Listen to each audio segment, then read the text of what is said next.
कवितेचे नाव दोस्त. माझी एक गाय होती, तिला होते वासरू.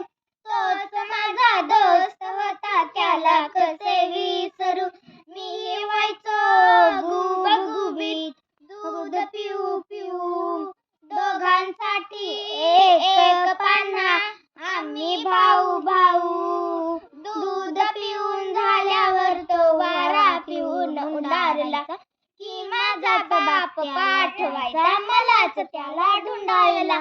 आम्ही असे उंडारताना भिंगरीच्या पायाने गाय पाहायची दोघांकडे सारख्याच मायेने. हिरवे हिरवे गवत, कोवळे कोवळे लूस, त्याच्यासाठी आणले की गडी व्हायचा खुश. कवळ्या कवळ्या जिभेने अंग माझे चाटायचा, ओठावरचा फेस त्याच्या साय मला वाटायचा. पाहत राहायचा माझ्याकडे जाताना मी शाळेत, माझाही गुंतलेला जीव त्याच्या नाळेत. आज जेव्हा पाहतो मी भावाभावांचं फाटताना, आठवत राहतो दोस्त माझा अंग माझं चाटताना. आठवत राहतो दोस्त माझा अंग माझं चाटताना.